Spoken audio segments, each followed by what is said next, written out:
আসসালামু আলাইকুম এইচএসসির প্রিয় শিক্ষার্থীবৃন্দ, আশাবাদী সবাই ভালো আছেন। আজ আমি আপনাদের সমাধান করতে চাচ্ছি ঢাকা বোর্ড 2025 সালের আশায় HTML এর একটি প্রশ্নের সমাধান। HTML এর এই প্রশ্নটি হলো, কতে ছিল এলিমেন্ট কি, ক্ষতে হলো বিআর কে একটি এমটি ট্যাগ বলা হয় কেন, ব্যাখ্যা করো। গ এবং ঘ এর যে প্রশ্নের আমরা উদ্দীপকটা বোর্ডে তুলে দিয়েছি। শিক্ষার্থীবৃন্দ, আমি আপনাদের সুবিধার্থে এখানে প্রশ্নটা স্ক্রিনে দিয়ে দিব, আপনারা সেখান থেকে সময় মতো মিলিয়ে নেবেন। শিক্ষার্থীবৃন্দ, আমি খ হতে উত্তর দিচ্ছি। ক, খ, গ, ঘ আপনারা সবগুলোই পড়বেন। আমি এইটার মাধ্যমে আমার ডেসক্রিপশন বক্সে এর উত্তরগুলো আমি স্ক্রিনশট দিয়েও দিয়ে দিব। প্রিয় শিক্ষার্থীবৃন্দ, দেখেন, বিআর কে এমটি ট্যাগ বলা হয় কেন, ব্যাখ্যা করো। আচ্ছা, আমরা জেনে থাকি ট্যাগ সাধারণত দুই প্রকার, সেটা হলো ধারক ট্যাগ এবং ফাঁকা ট্যাগ। ধারক ট্যাগ যেই ট্যাগের শুরু আছে এবং শেষ আছে, মানে যে সকল ট্যাগের ওপেনিং ট্যাগ এবং ক্লোজিং ট্যাগ আছে তাকে বলি আমরা ধারক ট্যাগ। কিন্তু যে সকল ট্যাগের শুরু আছে কিন্তু শেষ নাই, মানে ওপেনিং ট্যাগ আছে কিন্তু ক্লোজিং ট্যাগ নাই, তাকে আমরা বলে থাকি ফাঁকা ট্যাগ, যার মধ্যে হলো একটা BR break tag. BR break tag আসলে কোথায় ব্যবহার করা হয়? আমরা যখন কোনো প্যারাগ্রাফ লিখি তখন একটা লাইন থেকে যখন আমরা নতুন একটা লাইন তৈরি করি, তখন এই নতুন লাইন তৈরি করার জন্য আমরা বিআর ব্রেক ট্যাগ ব্যবহার করি। আবার মাঝে মাঝে যখন আমরা কোনো টেবিল তৈরি করি, টেবিলের ভিতরে যদি ফাঁকা ট্যাগ থাকে, মানে টেবিলের ভিতরে যদি ফাঁকা থাকে, তাহলে সেক্ষেত্রেও আমরা বিআর ট্যাগ ব্যবহার করতে পারি। শিক্ষার্থীবৃন্দ, এবার আমি আপনাদেরকে দিচ্ছি গ এর প্রশ্ন। গতে বলা হয়েছে দৃশ্যকল্প 1 এর মতো ফলাফল পেতে হলে HTML কোড লিখো। আচ্ছা, দৃশ্যকল্প 1, শিক্ষার্থীবৃন্দ, দৃশ্যকল্প 1 এই একটা আনঅর্ডার লিস্টের একটা প্রশ্ন উদ্দীপক দেওয়া আছে। এটা দৃশ্যকল্প 1, এটা দৃশ্যকল্প 2, এটা দৃশ্যকল্প 3। আমি গ এর উত্তর দিচ্ছি, যেটা গ এর উত্তর বলা হচ্ছে দৃশ্যকল্প 1 এর মতো ফলাফল পেতে HTML কোড লিখো। আমি আপনাদেরকে লিখে সহায়তা করছি, মনোযোগ সহকারে দেখবেন। শিক্ষার্থীবৃন্দ, আমরা জানি এই যে বৃত্ত ভরাট করে থাকলে এটা মূলত আনঅর্ডার লিস্ট। এই পুরো লিস্টটি আনঅর্ডার লিস্টের আন্ডারে। কিভাবে বুঝলাম? এই দেখেন, প্রথমে লেখা আছে রিভার, রিভারের নিচে লেখা আছে পদ্মা, যমুনা, মেঘনা। ফলোয়ার, এটার নিচে কিছু ফুলের নাম দেওয়া আছে। তাহলে এই রিভার এবং ফ্লোয়ার এই দুইটার ভিতরেই আমাদের এই দুইটার ভিতরেই পুরো লিস্ট তৈরি করা।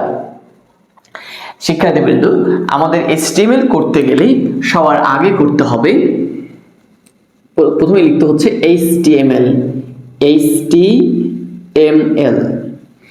এরপরে দিতে হচ্ছে body, BODY, body, HTML body. শিক্ষার্থীবৃন্দ, এটাখানে কোনো টেবিল নাই, সেক্ষেত্রে আমি এটার জন্য টেবিল ব্যবহার করছি না। এবারে আমরা দেখতে পাচ্ছি এই পুরো লিস্ট আনঅর্ডার লিস্টের আন্ডারে আছে। তাহলে আমরা এবার দিব UL, আনঅর্ডার লিস্ট। UL এই আনঅর্ডার লিস্টের একটা বাধ্যতামূলক অ্যাট্রিবিউট নেম হলো টাইপ, টাইপ ইকুয়াল। আমরা যে এই আনঅর্ডার লিস্টটা ব্যবহার করছি, এই আনঅর্ডার লিস্টের নাম হলো ডাইজ। এখানে দিয়ে নেবেন ডাইজ। এটাকে অবশ্যই, যেটা অ্যাট্রিবিউট ভ্যালু, তাকে অবশ্যই ইনভার্টেড কমার ভিতরে আটকাতে হবে। শিক্ষার্থীবৃন্দ, এই আনঅর্ডার লিস্টের আন্ডারে লিস্ট আইটেম আছে রিভার আর ফলোয়ার। আমরা এখানে দিচ্ছি LI, লিস্ট আইটেম শুরু, রিভার, RIV, রিভার। এবার শিক্ষার্থীবৃন্দ, একটু ভালো মতো এই জায়গাটা ফলো করবেন। রিভার, এইটার পরে আমরা এই লিস্ট আইটেমটা শেষ করতে পারছি না। কেন পারবো না? কারণ এই রিভারের আন্ডারে 3টা নদীর নাম দেওয়া আছে, 3টা রিভারের নাম দেওয়া আছে, পদ্মা, মেঘনা, যমুনা। তাহলে আমরা এই 3টা কাজ যখন শেষ করব, তখন আমরা এই লিস্ট আইটেমের কাজটা শেষ করব। এবার এই লিস্ট আইটেমের আন্ডারে মানে এই আনঅর্ডার লিস্টের আন্ডারে আবারও আছে আনঅর্ডার লিস্ট। দেখেন এই রিভারের নিচে আবার আনঅর্ডার লিস্ট আছে, যেটাকে আমরা বলে থাকি সার্কেল। দেখেন UL unordered list T Y P E type equal circle. এটাকে অবশ্যই আমরা ইনভার্টেড কমার ভিতরে আটকাই দিব। এই আনঅর্ডার লিস্টের লিস্ট আইটেম আছে তিনটা, পদ্মা, মেঘনা, যমুনা। দিচ্ছি এল আই লিস্ট আইটেম শুরু slash L I list item শেষ। এভাবে আমরা তিনটাই লিখে নিব, Jamuna L I list item শেষ করছে।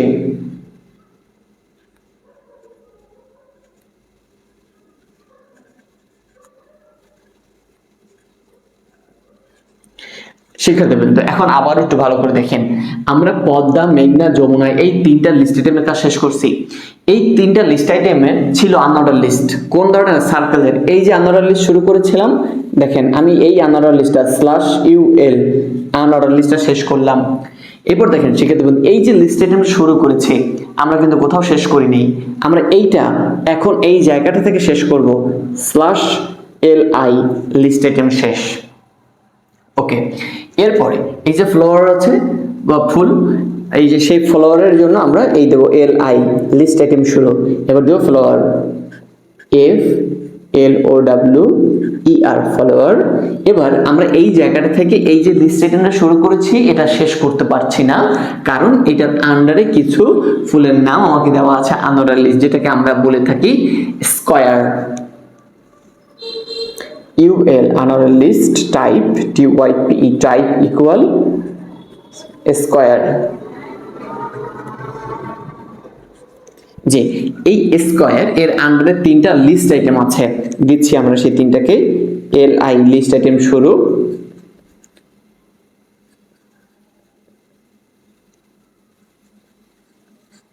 স্ল্যাশ LI লিস্ট আইটেম শেষ,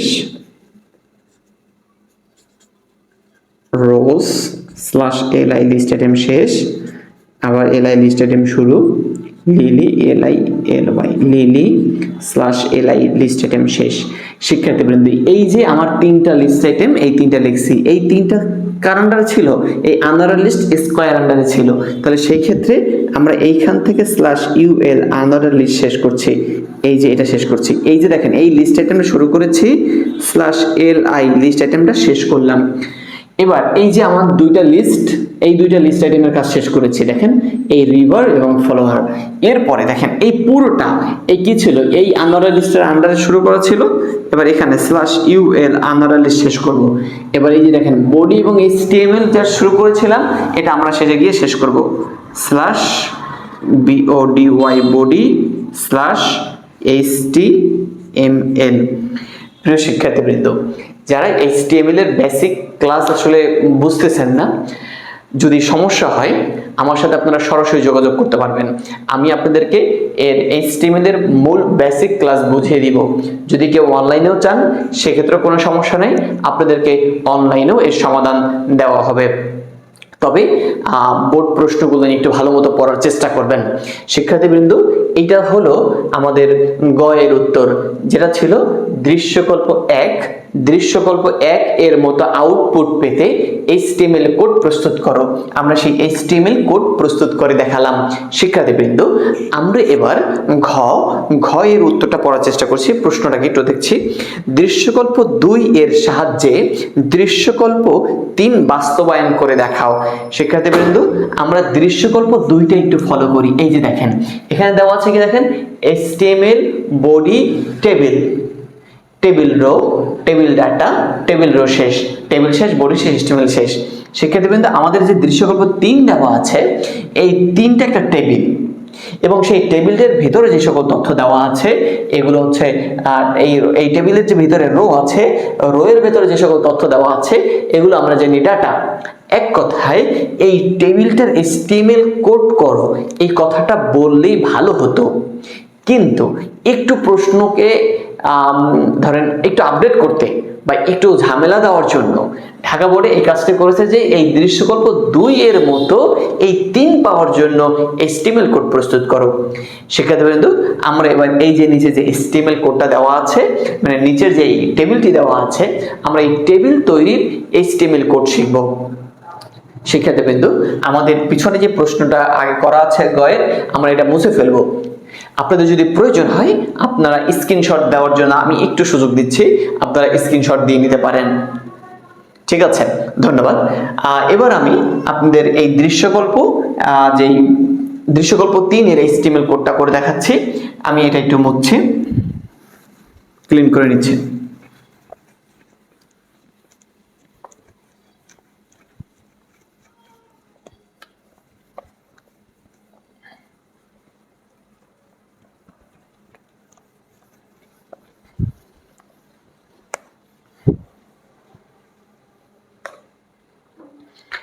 শিক্ষার্থীবৃন্দ, আমি একটু দেখে নিচ্ছি এখানে আমার HTML বডি যেহেতু লেখাই আছে, এই টেবিলটা HTML কোড করছি।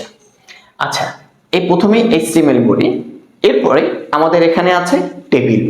আমরা টেবিলের ট্যাগটা শুরু করছি, টেবিল, TABL, টেবিল।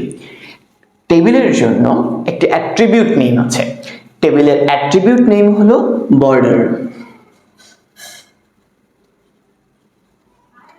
ইকুয়াল কত 1 অ্যাট্রিবিউট, এটা হচ্ছে এই 1 হচ্ছে অ্যাট্রিবিউট ভ্যালু।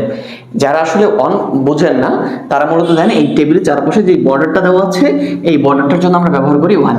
এখানে দুইটা নাই, এখানে একটাই দেওয়া আছে, এই কারণে আমরা ভ্যালু হিসেবে ব্যবহার করছি 1। আমরা টেবিলে আসলে কিসের কাজ করি? আমরা টেবিলে সাধারণত রো এর কাজ করে থাকি।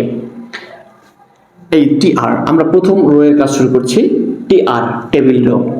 এই রোতে আমরা টেবিলের যদি ফলো করি, এই রোতে ঢুকলে আমরা এই প্রথম এই রিভার এইটা এবং পদ্মা এইটা রো এবং এরপরে এই রোটা শেষ।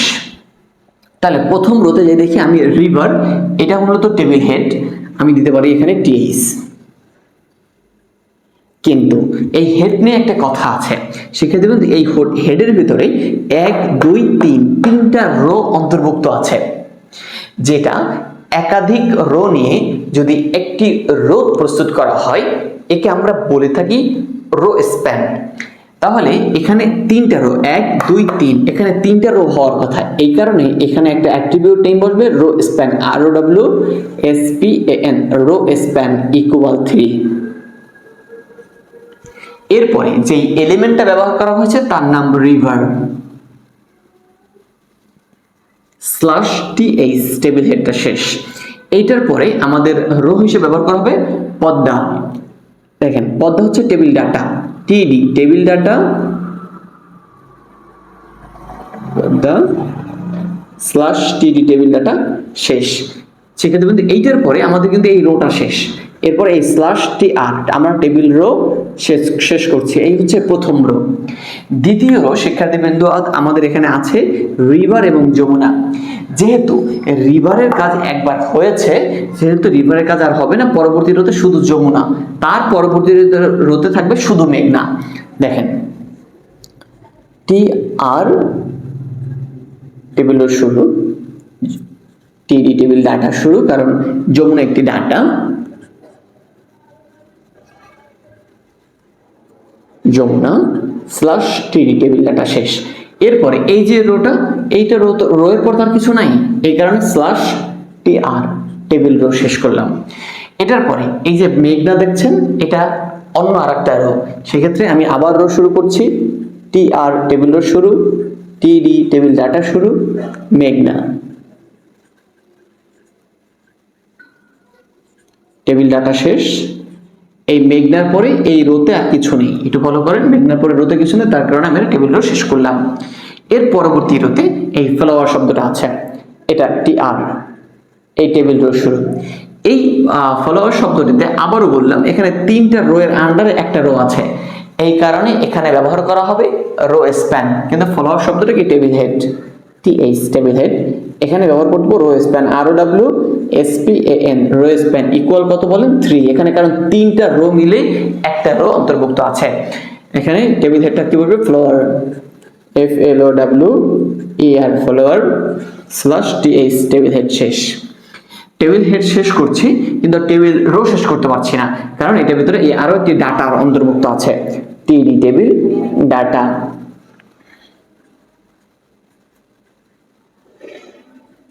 এবার এই স্ল্যাশ টি দিয়ে এই টেবিল ডাটাটা শেষ। এটার পরে এই রোটা কমপ্লিট, দেখেন এই স্ল্যাশ TR, এই রোটা শেষ হয়ে গেছে। এই রোর ভিতরে দুইটা তথ্য ছিল, সেই দুইটা তথ্য আমি পূরণ করা শেষ হয়ে গেছে। তৃতীয় রোতে রয়েছে শুধু রোজ, চতুর্থ পরের রোতে হচ্ছে শুধু লিলি। দেখেন এই TR টেবিল রো শুরু, এই রোতে টেবিল ডাটা হিসেবে থাকছে রোজ স্ল্যাশ TD টেবিল ডাটা শেষ, TD টেবিল ডাটা শুরু, lily LILY lily slash TD table data শেষ। লিলির পরে দেখেন এই রো শেষ, সরি এখানে একটু ভুল হয়েছে, আমি যে রোজ যেটা দিয়েছি এটা টেবিল রোটা শেষ করে নিয়ে এখানে স্ল্যাশ TR টেবিল রো শেষ করলাম। লিলি যেটা ব্যবহার করেছি, লিলি আলাদা আরেকটা রো, সেহেতু TR টেবিল রো এখানে শুরু হবে, এখান থেকে স্ল্যাশ TR টেবিল রো শেষ হবে। আমি আশাবাদী আপনারা বুঝতে পারছেন। এই রো শেষের পরে আমাদের এই পুরো টেবিলের কাজটা শেষ। এই টেবিলটা শুরু করেছিলাম, এই দেখেন এই টেবিলটা শেষ করলাম এখানে স্ল্যাশ TABLE টেবিল শেষ। এরপরে এই যে বডি শেষ করছি স্ল্যাশ BODY বডি শেষ। এর সবার শেষে শেষ করবো আমরা HTML স্ল্যাশ HTML। শিক্ষার্থীবৃন্দ, আমি আশাবাদী আপনারা বুঝতে পারছেন। যদি আপনাদের স্ক্রিনশট দেওয়ার প্রয়োজন হয় আপনারা দ্রুত স্ক্রিনশট দিয়ে রাখবেন। শিক্ষার্থীবৃন্দ, আমি আবারও বলছি, যদি আপনাদের HTML এর কোনো বেসিক জানতে কোনো সমস্যা হয় আপনারা অবশ্যই আমার সাথে যোগাযোগ করতে পারেন। আমি আপনাদেরকে নির্দ্বিধায় আপনাদের HTML এর বেসিক ক্লাসের সমাধান দিতে বাধ্য থাকিব। শিক্ষার্থীবৃন্দ, আমার সাথেই থাকবেন। আল্লাহ হাফেজ। আসসালামু আলাইকুম।